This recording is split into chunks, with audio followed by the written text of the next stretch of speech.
Here we have the 4-hour price chart for Broadcom Incorporated, stock ticker AVGO. So as we can see here, the stock is attempting to base itself and present a bit of a rally here higher. After posting near-term lows coming in at 128.50, we have closed the most recent trading session at roughly 165.75. So this is a significant development because it does suggest that the stock was able to move above prior resistance levels coming in at 161.30. And then we even did see a share price gap here, which does suggest that there was a bit of upside momentum here that was propelling the stock higher. But there, at the same time, even though we are seeing this price movement here, there are some risks that are involved with the stock, and we do need to sort of cover those, as well as identify some important trading levels that can be used to establish new strategies in this stock going forward. So as we can see here, the prior trend lower was quite forceful and very decisive. In addition to that, we even did manage to break below the prior price lows, which would have occurred during the early June 2024 trading period. So we have seen a large amount of two-way price action here that has unfolded in both directions. So, even though we have seen this upward price movement here, I understand that's probably very encouraging for people that are currently long this stock. We're starting to recover some of those losses. But we do have to keep in mind that this has been a wild ride here over the last 2 months. There's been a lot of upward and downward price movement. And many of these positions, a lot of these positions are just starting to recover some of those losses rather than really presenting new gains. So for this reason, I do want to make sure that people are aware of the members only portion of this channel, because there are some very strong trades there that have been unfolding and have been released over the last few weeks.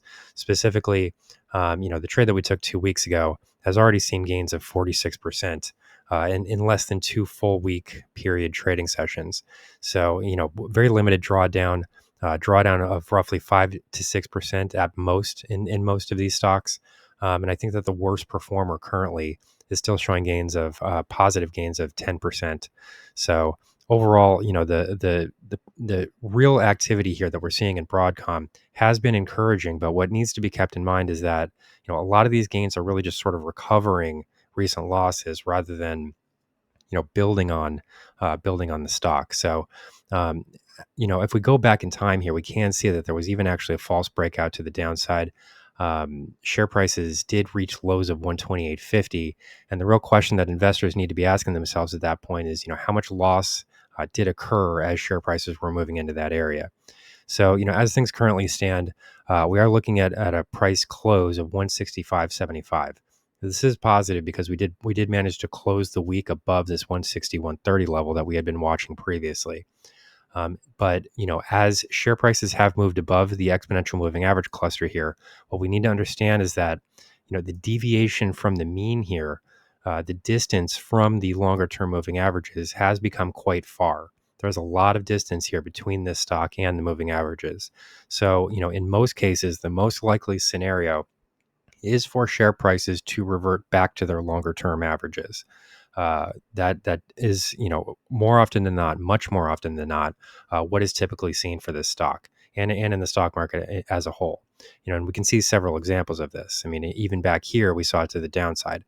We see share prices attempt to break above the exponential moving average cluster, sort of fail here, and then we saw a major price movement lower.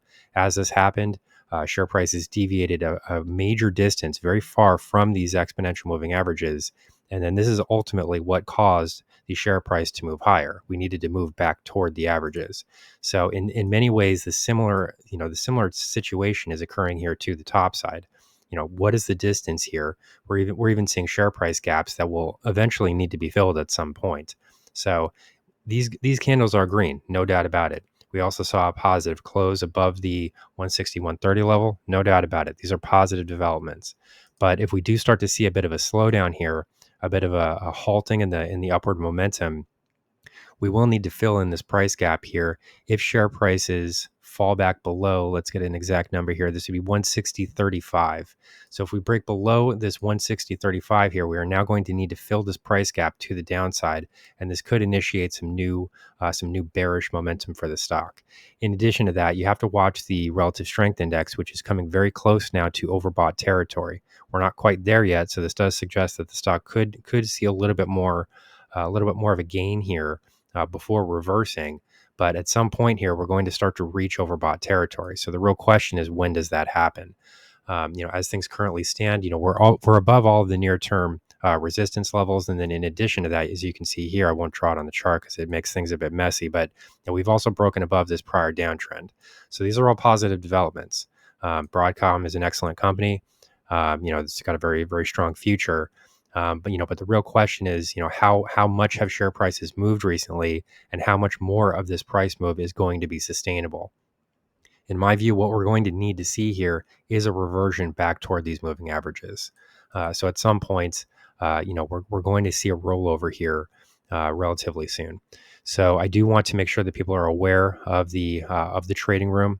We do have very clearly defined trading strategies that are outlined there, and those stocks are absolutely exploding with very little drawdown. The share price action here in Broadcom is encouraging, and we are starting to recover some of these lows. But I think it's very easy for people to forget what happened before. We did see massive price declines here, 185 all the way down to 128. And then as that happened, we even broke below the price lows that were generated previously. So, we're still in a bit of a dangerous trading environment here. And there is still potential for gains to happen. But the extent of those gains is starting to look a bit limited as these stocks move into overbought territory. So if we were to start to look at potential downside price movements, the first price level that I would be watching comes in at roughly 155.60. This would mark the top of the exponential moving average cluster. As we can see here, this yellow line is rapidly ascending at this point. So this is the top of the exponential moving average cluster, and this is an area that could offer some support if we do see share prices trend lower. So that would be roughly $11 from now. I don't necessarily believe that we're at the top of this price movement here, because we have broken above the prior downtrend and above prior historical resistance zones. But I do think that the gains from here are going to have to be somewhat limited, given the fact that share prices have deviated quite far from its own exponential moving average cluster. So here's the current market analysis for Broadcom Incorporated, stock ticker AVGO. Our high value trading strategies membership is currently available for a limited time for only $9.99 per month. These high conviction investment strategies are characterized by superior risk to reward metrics that target massive market beating returns over time. Join now to outperform the market, lock in this special introductory rate of just $9.99 per month for the entire lifetime of your membership, and start trading stocks with the pros.